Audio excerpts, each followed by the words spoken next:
মাশাআল্লাহ, মাশাআল্লাহ। তোমার বয়স কত ভাইয়া? 10 বছর মাত্র? ছোট থেকে ছোট হাজির হচ্ছে এবং আমরা অভিভূত হচ্ছি আলহামদুলিল্লাহ। কোরআনের ময়দানে একটা বিপ্লব হয়ে যাচ্ছে আপনাদের এই খেদমতের দ্বারা। নেত্রকোনার জামাল কোরআন মাদ্রাসার ছাত্র হাফেজ শুআইব আহমদ। আল্লাহ আল্লাহ আল্লাহ আল্লাহ আল্লাহ আল্লাহ আল্লাহ। আসসালামু আলাইকুম রহমতুল্লাহি ওয়া বারাকাতুহু। ওয়ালাইকুম আসসালাম ওয়া রাহমাতুল্লাহি ওয়া বারাকাতুহু। তুমি এই পর্বের নিয়ম অনুযায়ী আমাদের যে কোনো জায়গা থেকে তেলাওয়াত করে শোনাবে। আউযু বিল্লাহি মিনাশ শাইতানির রাজীম। বিসমিল্লাহির রহমানির রহিম।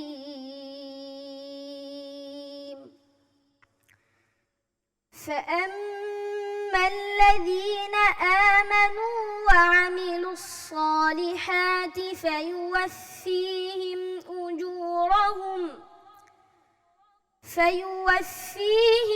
أجورهم ويزيدهم من فضله. وأما الذين استنكفوا واستكبروا فيعذبهم عذابا أليما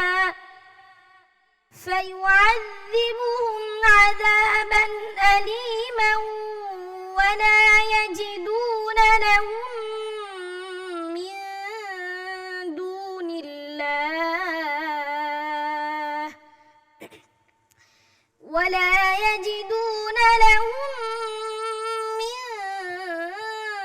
دون الله وليا ولا نصيرا.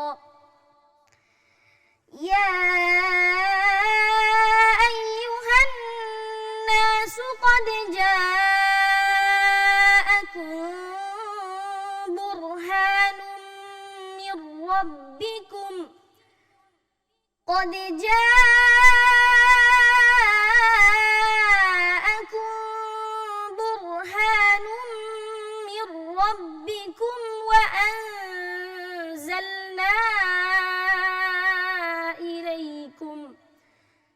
وأنزلنا إليكم نورا مبينا.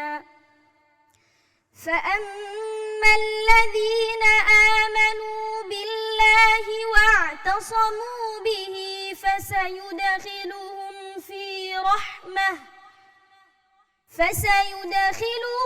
في رحمة منه وفضل ويهديهم إليه صراطا مستقيما. يستفتونك قل الله يفتيكم في الكلالة إن امرؤ هلك ليس له ولد وله أخت فلها نصف ما ترك وهو يرثها إن لم يكن لها ولد فإن كانت اثنتين فلهما الثلثان مما ترك وإن كانوا إخوة رجالا ونساء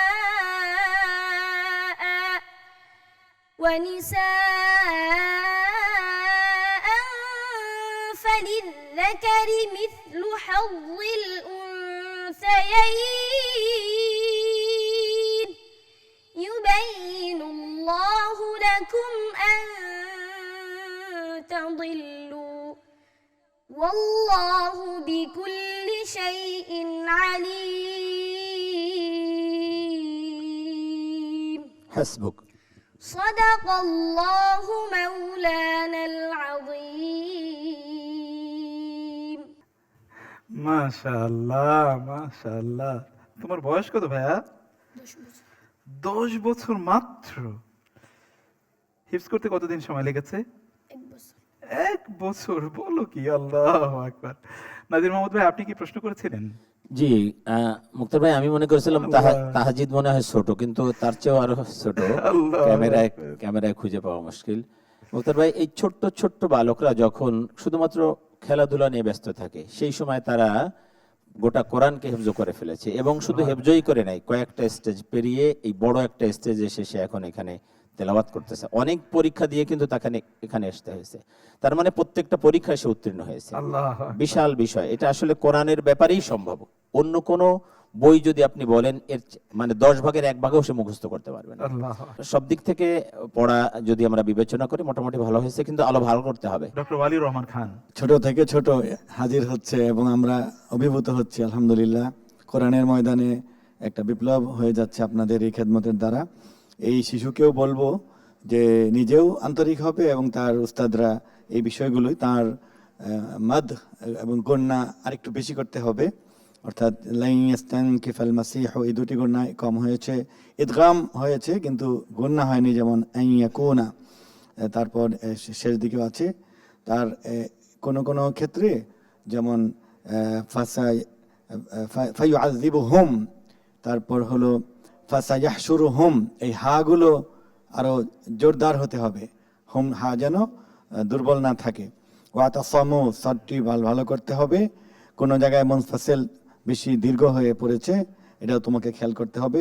শেষ লাইনের দিকে ফাদলিউ ওয়া ইয়াহদিহিম, এখানেও গুন্না হয়েছে, ইদগামটি হয়নি, এটা তোমাকে খেয়াল করতে হবে।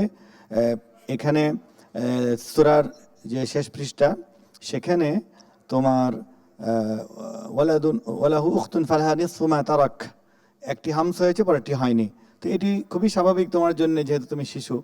কিন্তু তুমি যদি চেষ্টা করো, এগুলোও ঠিক হয়ে যাবে ইনশাআল্লাহ, ইনশাআল্লাহ। এবং আরো ভালো হবে। বারাকাল্লাহ ফিক। আল্লাহ তাআলা অনেক অনেক তৌফিক তাকে দান করুন। আমরা আসবো শেখ নেসার আহমদ নাসিরি আপনার কাছে। তোমার জন্য 3টি মুলাহাজা। একটি হলো ফি রাহমাতিম মিনহু ওয়া ফাদল, বদের মধ্যে কিন্তু ইস্তিতালাত, তার মানে সমস্ত কোরআনের যে হরফগুলি আছে দ্রুত উচ্চারণ করতে হয়, কিন্তু দদকে দ্রুত পড়ার কোনো সুযোগ নেই, কারণ যেহেতু এটা আরবি ভাষায় তো আসলে দদ একটা স্পেশাল একটা Special, লেটার, এবং এই কারণে আরবি ভাষাকে বলা হয় লুগাতুদ দদ, দদ। মানে দদের আসলে ভাষা। জি। সেই কারণে এটার প্রতি স্পেশাল খেয়াল রাখা দরকার। যদিও সে এটা আমাদের বাংলাদেশে পড়ে ফেলে, কিন্তু আরব দেশে গেলে তাকে এটা ভুল ধরবে, মুলাহাজাটা ধরবে যে এটা দদের ইস্তিতালাত। তারপরে তোমার জন্য রয়েছে নিসফু মা তারাক, এখানে কিন্তু হামস করেছো, কিন্তু হামসের আগে একটা সিদ্ধা রয়েছে, তারাক পরে হবে হামস, তুমি হামস করেছো আগে, আর সিদ্ধাটা পরে একটু কম হয়েছে। ওয়াইন কানু ইখ, খা কিন্তু এখানে রাখাওয়া, তুমি যখন করেছো মনে হচ্ছে শক্ত, এটা আসলে কিন্তু শক্ত নয়, এটা খাওয়া হবে। তুমি যদি এগুলি আমল করতে পারো এবং আমাদের সবার মুলাহাজাগুলি তুমি ধরতে পারো এবং বুঝতে পারো, আশা করছি তোমার দ্বারাও ইনশাআল্লাহ বাংলাদেশে অনেক কিছু অর্জন করবে ইনশাআল্লাহ। ইনশাআল্লাহ। ভাইয়া, আল্লাহ তৌফিক দান করুন। আল্লাহুম্মা আমিন। Allah, Allah, Allah, Allah, Allah. আসসালামু আলাইকুম ওয়া রাহমাতুল্লাহি ওয়া বারাকাতুহু। ওয়ালাইকুম আসসালাম ওয়া রাহমাতুল্লাহি ওয়া বারাকাতুহু। শুআইব, তোমার জন্য প্রশ্ন। আউযু বিল্লাহি মিনাশ শাইতানির রাজীম। বিসমিল্লাহির রহমানির রহিম। ইন্নী তাওয়াক্কালতু আলাল্লাহি রাব্বি ওয়া রাব্বিকুম। আউযু বিল্লাহি মিনাশ শাইতানির রাজীম। বিসমিল্লাহির রহমানির রহিম।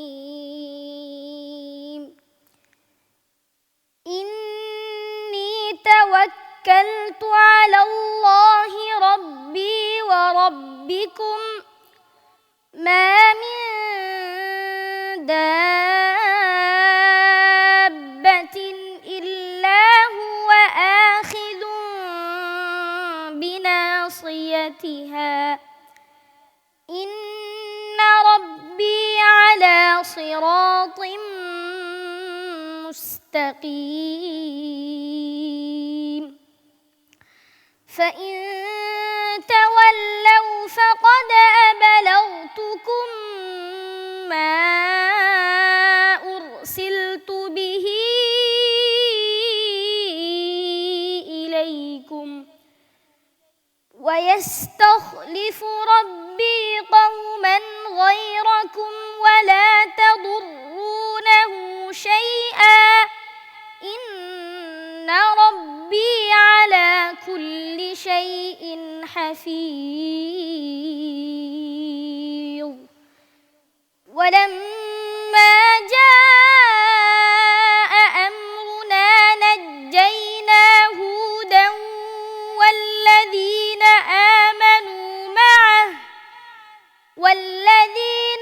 آمنوا معه برحمة منا ونجيناهم من عذاب غليظ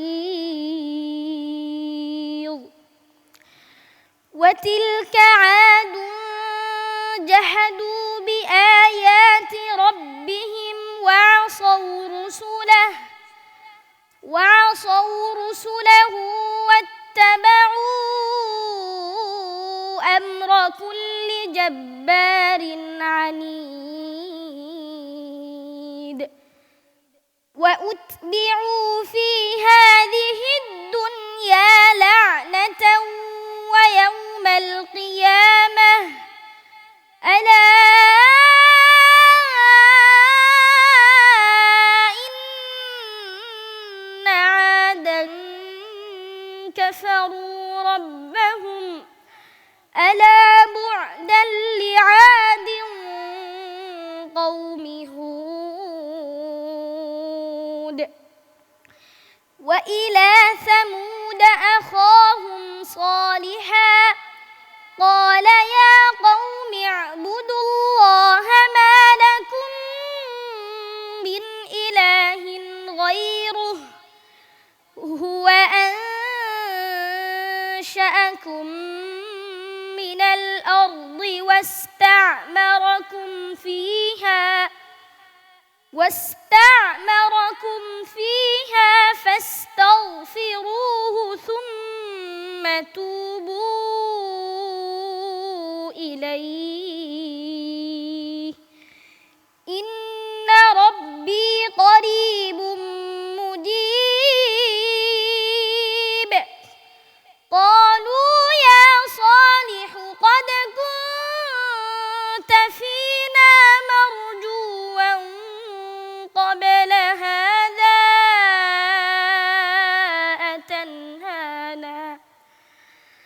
أتنهانا أن نعبد ما يعبد آباؤنا وإننا لفي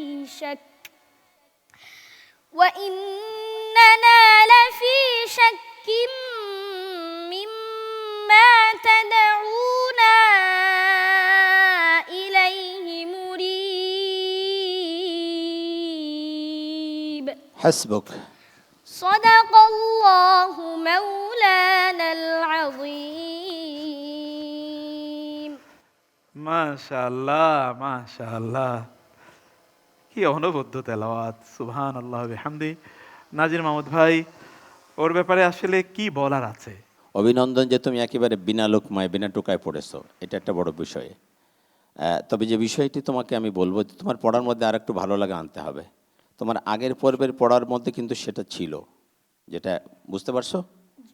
আর একটু ভালো লাগা, আর একটু মনে হয় আর একটু ফাস্ট পড়লে বোধহয় বেশি ভালো হবে। আর দুটা বিষয়, একটা হলো বেরহমাতিম মিন্না, এখানে যে অক্ফ করছো এখানে অক্ফ করা যাবে না।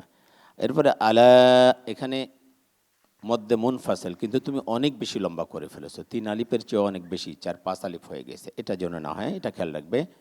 All the best. অনেক ধন্যবাদ আপনাকে শেখ নেসার আহমদ নাসিরি, আপনার মন্তব্য। মাশাআল্লাহ, অনেক সুন্দর তেলাওয়াত। তার বিনা লোকমায় পড়েছে, প্রথমত সে বিনা লোকমার জন্য যে নাম্বার সেটি পেয়ে গিয়েছে, আলহামদুলিল্লাহ। তবে মোটা হরফগুলা খেয়াল করতে হবে, যখন জবর হবে বেশি মোটা করবা, যখন পেশ হবে একটু কমাই দিতে হবে, জের হলে তো আরো কমাইতে হবে। জি। কিয়ামা হয়ে গেছে, কিয়ামা এরকম। ঠিক আছে, ইনশাআল্লাহ তোমার জন্য দোয়া রইল। অনেক ধন্যবাদ। ডক্টর ওয়ালিউর রহমান খান, আপনার কাছে আসবো। আলহামদুলিল্লাহ, বয়সের অনুপাতে সে ভালো পড়েছে, শৈশবে কোরআন হেফজ করেছে, ইয়াদ করেছে এবং এই মঞ্চে এসে পড়েছে। ওস্তাদগঞ্জ যে পরামর্শগুলো দিয়েছেন সেগুলো পালন করবে। আমারও নজরে পড়েছে যে তোমার মাদগুলি একটি বেশি একটি কম এরকম হয়েছে, কোথাও গুন্না বেশি হয়েছে, এগুলো একটু ঠিক করে নিবে। আমরা আসবো কারি আতাউল আল মামুন আপনার কাছে আপনার মন্তব্য শোনার জন্য। আমিও এই কথাটা বলবো এই কারণে যে মধ্যে মুনফাসিলের এখানে অনেকেই আবেগী হয়ে জোরে টান দেয়। এই টানের সময় দেখা যায় যে তার সীমাবদ্ধতা ঠিক থাকে না, ওটা পেরিয়ে যায়। এটা সামনের জন্য একটু হুশ করে পড়লে তুমি বেশ ভালোই করছো, ভালো করবে ইনশাআল্লাহ। অনেক ধন্যবাদ সবাইকে। আমরা আসছি মুফতি রাফি বিন মনির, আপনি ও যে আয়াতগুলো তেলাওয়াত করলো তার সংক্ষিপ্ত তাফসীর শোনাবেন ইনশাআল্লাহ। ইন্নাল হামদুলিল্লাহ ওয়াসসালাতু ওয়াসসালামু আলা রাসূলিল্লাহ, আম্মা বাদ। সূরা হুদ থেকে সে তিলাওয়াত করে শোনাচ্ছিল আমাদেরকে।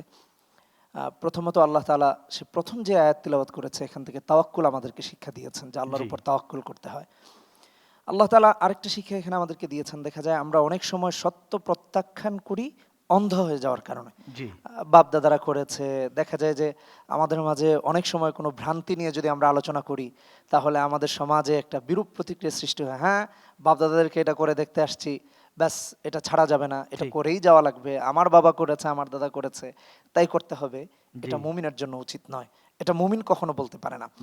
তাই আমাদেরকে এই শিক্ষাটা আল্লাহ তাআলা দিয়েছেন। এবং অনেক নবী রাসূলদের কথা আল্লাহ তাআলা কোরআনে তুলে ধরেছেন। এখানেও একাধিক নবী রাসূলের কথা তুলে ধরে আল্লাহ তাআলা আমাদেরকে শিক্ষা দিয়েছেন, যে তারা আমাদেরকে বারবার সতর্ক করেছেন।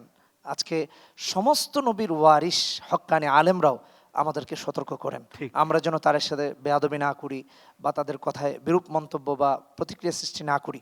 এটা একটা শিক্ষা আমাদেরকে। তো আল্লাহ তাআলা আযাব আর গজব দিয়ে আমাদেরকে ওখান থেকে ফিরে আসার জন্য শিক্ষা দিয়েছেন। সর্বোপরি যে কথাটি বলবো, এই সার্বিক আয়াতগুলোর বিবেচনায় সত্য প্রকাশিত হওয়ার পর, সত্য আমাদের কাছে দিবালোকের মতো আলোকিত হয়ে যাওয়ার পর তা প্রত্যাখ্যান করা কোনো মুমিনেরই কাজ নয়। তোমার জন্য বহু দোয়া রইল। বেশ ভালো হয়েছে মাশাআল্লাহ।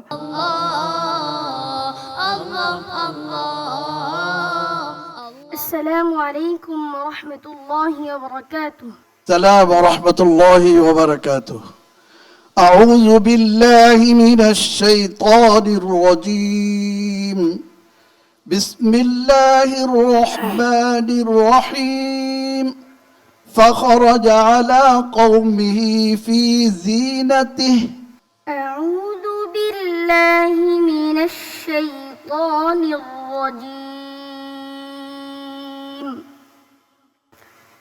بسم الله الرحمن الرحيم. فخرج على قومه في زينته. قال الذين يريدون الحياة الدنيا يا ليت لنا مثل ما أوتي قارون إنه لذو حظ عظيم. وقال الذين أوتوا العلم ويلكم ثواب الله خير لمن آمن وعمل صالحا ولا يلقاها إلا الصابرون.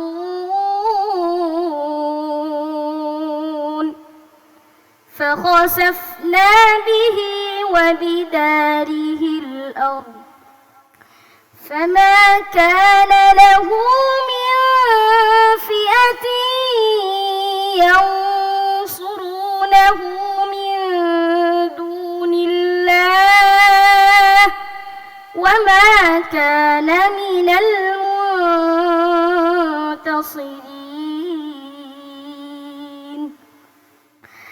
وأصبح الذين تمنوا مكانه بالأمس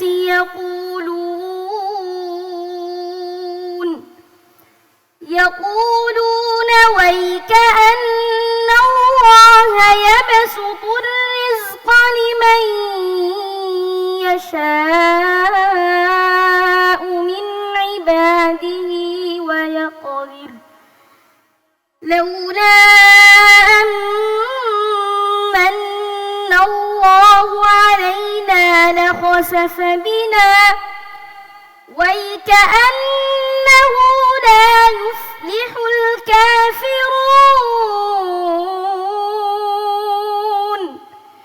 تلك الدار الآخرة نجعلها للذين لا يريدون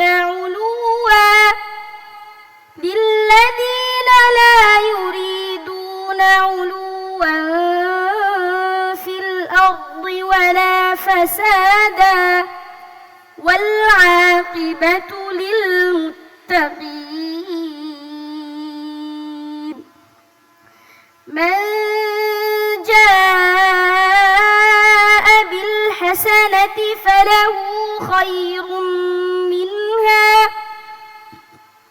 ومن جاء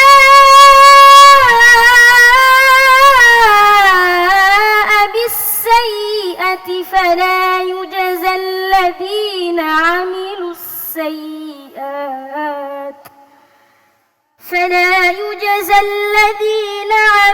السيئات إلا ما كانوا يعملون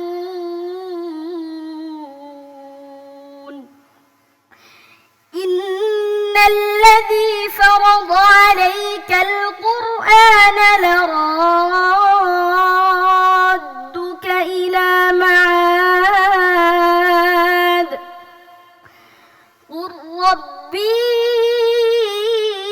أعلم من جاء بالهدى ومن هو في ضلال مبين حسبك صدق الله مولانا العظيم মাশাআল্লাহ, এত বড় নিঃশ্বাস তুমি কোথায় পাও বলো তো, ছোট্ট একজন মানুষ। সুবহানাল্লাহ ওয়া বিহামদি। আমরা আসবো কারি মোহাম্মদ আনোয়ার হোসাইন, আপনার কাছে আপনি প্রশ্ন করেছিলেন, ওর জন্য আপনার পরামর্শ এবং মূল্যায়ন। মার্বেলাস তেলাওয়াত। জি, আলহামদুলিল্লাহ, শুকরান জাজিলান। আল্লাহর মা বাবার কিসমত এত বড় রেখেছে, দুনিয়ায় ওরা পুরস্কার পাবে, আখিরাতেও নিশ্চয়ই ওর মা বাবা পুরস্কার পাবে ইনশাআল্লাহ ইনশাআল্লাহ। শেখ নাসির আহমদ আন-নাসিরি, আপনার কাছে। অনেক সুন্দর তেলাওয়াত। এত ছোট ছেলে, দেখতে তো একেবারে মনে হচ্ছে অনেক ছোট। তোমার বয়স কত? সুবহানাল্লাহ, সুবহানাল্লাহ, সুবহানাল্লাহ। তো তোমার জন্য মুলাহাজা হলো, তুমি যখন পড়ছিলা ইন্নাহু লাযু হাযযিন আযীম, এখানে আরো বেশি মোটা করতে হবে। ওয়ায়াকদির, রা কিন্তু একেবারে বারিক করতে হবে, স্পষ্ট যারা শ্রোতারা শুনবে তারা বুঝবে যে তুমি বারিক করেছো। তুমি শেষ পর্যায়ে এসে একটা আয়াত পড়েছো, মান জাআ বিল হাসানাতি ফালাহু খায়রুম মিনহা ওয়া মান জাআ বিস সাইয়্যিআ। এখানে দুটো মত রয়েছে, মান জাআ বিল হাসানা এখানে মুত্তাসিল, আবার ওয়া মান জাআ বিস সাইয়্যিআ সেখানেও কি মুত্তাসিল। একটা কম হয়েছে, একটা বেশি হয়েছে, সব সমান হতে হবে ইনশাআল্লাহ। মোহতারাম নাজির মাহমুদ ভাই। মহাসমুদ্রের পানি যদি একটা গ্লাসের মধ্যে আনা যায়, এটা যেমন ওদের আমার মনে হয় যে ছোট্ট একটা ব্রেন, ছোট্ট একটা মানুষের মধ্যে মহাসমুদ্র কোরআনুল কারিমকে তারা মেমোরি করে ফেলেছে। এত বড় এক গ্রন্থ, মহাগ্রন্থ, এত ছোট্ট মানুষ কি করে এটাকে হেফজ করছে, এটা নিশ্চিত আল্লাহর স্পেশাল মেহেরবানি। বারাকাল্লাহু ফিকুম, জাযাকুমুল্লাহ খায়ের। অনেক দোয়া রইল তোমার জন্য, মোবারক। আসসালামু আলাইকুম রাহমাতুল্লাহি ওয়া বারাকাতুহু। ওয়ালাইকুম আসসালাম ওয়া রাহমাতুল্লাহি ওয়া বারাকাতুহু। প্রিয় দর্শক, আমাদের এই প্রিয় প্রতিযোগী সূরাতুল কসস থেকে তেলাওয়াত করে গেলেন। সেখানে আল্লাহ সুবহানাহু ওয়া তাআলা কারুনের আলোচনা করেছেন। ওয়াকাল আল্লাযীনা উতুল ইলমা, যে সকল ব্যক্তিরা জ্ঞান প্রাপ্ত হয়েছে তারা বললেন, ওয়াইলাকুম সাওয়াবুল্লাহি খায়রুন লিমান আমানা ওয়া আমিলা সালিহা, তোমাদের ধ্বংস হোক, তোমাদের জন্য দুর্ভোগ। তোমরা কি বলছো? ওর এত সম্পদ, ক্ষমতা, প্রভাব প্রতিপত্তি, শান শওকত দেখে তোমরা বিভ্রান্ত হচ্ছ। বরং তোমাদের জন্য যারা ঈমান এনেছে, যারা সৎ কাজ করেছে, তাদের জন্য আল্লাহ সুবহানাহু ওয়া তাআলা তার চেয়ে অনেক বেশি শান শওকত, অনেক বেশি মর্যাদা, অনেক বেশি পাওয়ার আল্লাহ সুবহানাহু ওয়া তাআলা তাদের জন্য সংরক্ষিত করে রেখেছেন। আল্লাহ আল্লাহ আল্লাহ আল্লাহ আল্লাহ আল্লাহ আল্লাহ আল্লাহ। আসসালামু আলাইকুম ওয়া রাহমাতুল্লাহি ওয়া বারাকাতুহু। وعليكم السلام ورحمة الله وبركاته. اقرأ من قول الله تعالى بعد أعوذ بالله من الشيطان الرجيم بسم الله الرحمن الرحيم. احشروا الذين ظلموا وأزواجهم وما كانوا يعبدون. أعوذ بالله من الشيطان الرجيم. الرجيم بسم الله الرحمن الرحيم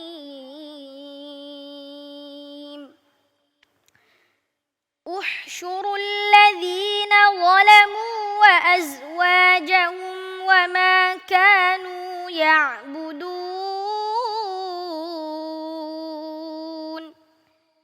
من دون الله فاهدوهم إلى صراط الجحيم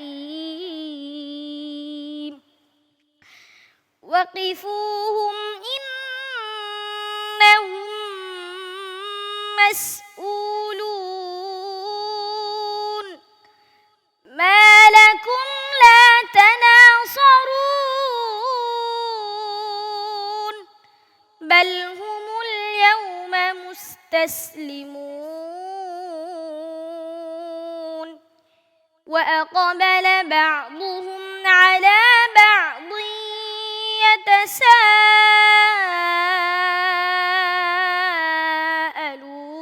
يتساءلون قالوا إنكم كنتم تأتوننا عن اليمين قالوا بل لم تكونوا مؤمنين وما كان لنا عليكم من سلطان بل كنتم قوما طاغين فحق علينا قول ربنا إنا لذائقون فأغويناكم إنا كنا غاوين فإنهم يومئذ في العذاب مشتركون إنا كذلك نفعل بالمجرمين إنهم كانوا إذا قيل لهم لا إله إلا الله يستكبرون ويقولون أئنا لتاركو آلهتنا لشاعر مجنون بل جاء بالحق وصدق المرسلين إنكم لذائق العذاب الأليم وما تجزون إلا ما كنتم تعملون إلا عباد الله المخلصين أولئك لهم رزق معلوم فواكه وهم مكرمون في جنات النعيم على سرر متقابلين يطاف عليهم بكأس من معين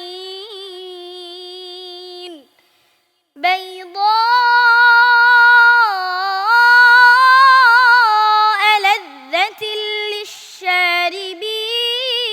للشاربين لا فيها غول ولا هم عنها ينزفون وعندهم قاصرات الطرف عين كأنهن بيض مكنون فأقبل بعضهم على بعض يتساءلون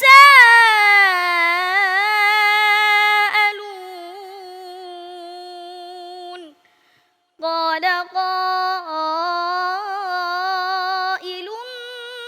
منهم إني كان لي قرين হাসবুক। صدق الله مولانا العظيم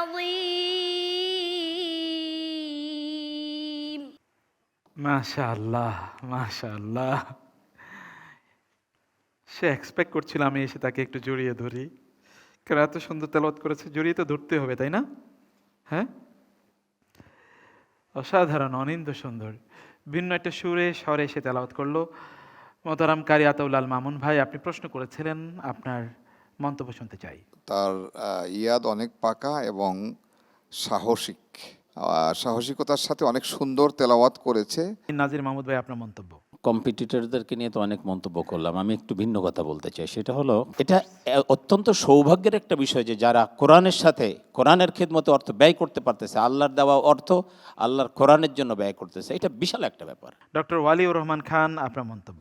এই শিশু হাফেজ বরাবর ভালো করে এসেছে, আজকেও নির্ভুল পড়েছে, এবং দেখলাম যে বয়সের কারণে আওয়াজ একটু ক্ষীণ হলেও সে কিন্তু শেষ পর্যন্ত আয়াতটি শেষ করেছে সুন্দরভাবেই। আমরা আসি শেখ নেসার আহমদ নাসিরি, আপনার মন্তব্য শোনার জন্য। অনেক ছোট দেখতে, মাশাআল্লাহ। এর এই বয়সে হাফেজ হয়ে যা, আরব দুনিয়াতে গেলে এর ছোট হাফেজ পাওয়া যায় না। ওরা বলে যে ওরা হাফেজ, অবাক হয়ে যা। তো বাংলাদেশের হাফেজরা প্রথমত একেবারে অল্প বয়সে হাফেজ হচ্ছে, আর এটা বাংলা ভিশন যারা দেখে প্রত্যেকে নিয়ত করে যে আমি আমার ছেলে হলে হাফেজ বানাবো এই ছোট হাফেজদেরকে দেখে। তো যারা এর সাথে জড়িত আছেন, আমি আল্লাহ তাআলার কাছে দোয়া করি এই মুহূর্তে আল্লাহ তাআলা যেন সবাইকে দুনিয়া এবং আখিরাতে জাযায়ে খায়র দান করেন। আল্লাহুম্মা আমিন, আল্লাহুম্মা আমিন। বারাকাল্লাহ ফিক। আল্লাহ তাআলা আপনার মন্তব্যগুলো কবুল করে নিন এবং বারাকা দিয়ে পূর্ণ করে দিন। আল্লাহুম্মা আমিন। কারি মোহাম্মদ আনোয়ার হোসেন। আলহামদুলিল্লাহ, তোমাদের পড়াশোনায় আমরা অনুপ্রাণিত। সবাই মিলে তোমাদের বয়সী যে সব বাচ্চারা আছে, প্রত্যেক ঘরে ঘরে যে যদি তোমরা এই শিক্ষা দিতে পারো, তাহলে তোমাদের একটা সমাজ হয়ে যাবে। এই সমাজ বরকতপূর্ণ হবে, রহমতপূর্ণ হবে। বাংলাদেশে থাকবে না হিংসা, থাকবে না ঝগড়াঝাটি, এইগুলো দূর হয়ে যাবে। আল্লাহ তাআলা দূর করে দিবেন কোরআনের বরকতে। আল্লাহ তাআলা কবুল করে নিন। মোহতারাম শাহিন আলম, আপনার অনুভূতি। আমার কাছে মনে হয়েছে যে আসলে প্রথমে আসলে একটু বড়, তারপরে মেজো, তারপরে আবার ছোট। আমি বুঝতেছি না এর পরের বার কি আসবে। হ্যাঁ, তোমার উত্তরোত্তর সাফল্য কামনা করছি। তোমার অনেক ভালো হয়েছে ভাই, আমার কাছে ভালো লেগেছে। আল্লাহ তাআলা তোমাকে কবুল করে নিন। সবাই অনেক সুন্দর মন্তব্য করেছে তোমার ব্যাপারে। এবার তোমার আয়াতগুলোর তেলাওয়াতকৃত আয়াতগুলোর তাফসীর শুনবো আজকের মুফাসসিরের কাছ থেকে। এই আয়াতে কারিমাগুলোর মধ্যে মূলত আল্লাহ সুবহানাহু ওয়া তাআলা দুই শ্রেণীর মানুষের পরিণতির কথা বলেছেন। এক শ্রেণীর মানুষ হচ্ছে যারা জালেম। আমরা জানি যে জুলুমের অনেক ক্যাটাগরি আছে। কিছু কিছু জুলুম আছে, সবচেয়ে বড় জুলুম যেটা হচ্ছে শিরিক। মহাগ্রন্থ আল কোরআনুল কারীমের মধ্যে আল্লাহ পাক শিরিককে বলেছেন ইন্না শিরকা লা যুলমুন আযীম, সবচেয়ে বড় জুলুম। তো প্রথম দিকে আমাদের খুদে বন্ধু যে আয়াতগুলো তেলাওয়াত করেছে, সেখানে মূলত যারা শিরিকে লিপ্ত আছে তাদের অত্যন্ত ভয়াবহ পরিণতি আল্লাহ পাক তুলে ধরেছেন। আল্লাহ পাক বলছেন জালেম এবং তাদের সহযোগী, তারা যাদের ইবাদত করত, দাসত্ব করত, গোলামি করত, পূজা করত, সবাইকে একত্রিত করে জাহান্নামের দিকে হাঁকিয়ে নেওয়া হবে। এরপর আবার বলবে আল্লাহ, স্টপ, থেমে যাও, ওয়াকিফুহুম ইন্নাহুম মাসউলুন, তাদেরকে জিজ্ঞেস করো, থামাও, তাদেরকে জিজ্ঞেস করা হবে। আল্লাহর দেওয়া জীবন, আল্লাহর দেওয়া রিজিক, আল্লাহর দেওয়া নিয়ামত ভোগ করে তারা শিরকে লিপ্ত হয়েছে।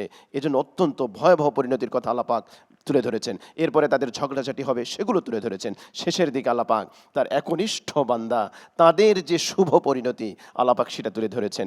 ফাওয়াকিহু ওয়া হুম মুকরামুন, সেই দিবস যেখানে কেউ হবে সম্মানিত আর কেউ হবে লাঞ্ছিত। আল্লাহ পাক তার একনিষ্ঠ বান্দাদেরকে ঘোষণা দিচ্ছেন, সার্টিফিকেট দিচ্ছেন যে আমার এই সকল বান্দারা সেখানে সম্মানিত হবে। আল্লাহু আকবার। তাদের সেই যে নাজ নেয়ামত আল্লাহ পাক দিবেন, কি যে মহা মূল্যবান নাজ নেয়ামতের কথা আল্লাহ পাক এখানে তুলে ধরেছেন। আমরা সময়ের স্বল্পতার কারণে তার বিস্তারিত আলোচনা আমরা করতে পারছি না। আল্লাহ যেন আমাদেরকে জালেমদের কাফেলায় শামিল না হয়ে আল্লাহর একনিষ্ঠ বান্দা বান্দি তাদের কাফেলায় শামিল হওয়ার তৌফিক দান করেন, আমিন। জাযাকাল্লাহ খায়ের। তোমার জন্য অনেক ধন্যবাদ, অনেক মোবারকবাদ এবং অনেক দোয়া রইল। ভালো করে আরো তেলাওয়াত করতে হবে ভবিষ্যতে ইনশাআল্লাহ, ঠিক আছে? আর দোয়া করতে হবে কার কাছে? আল্লাহর কাছে সদা সর্বদা ইনশাআল্লাহ। Allah, Allah, Allah, Allah, Allah, Allah, Allah, Allah, Allah, Allah, Allah, Allah.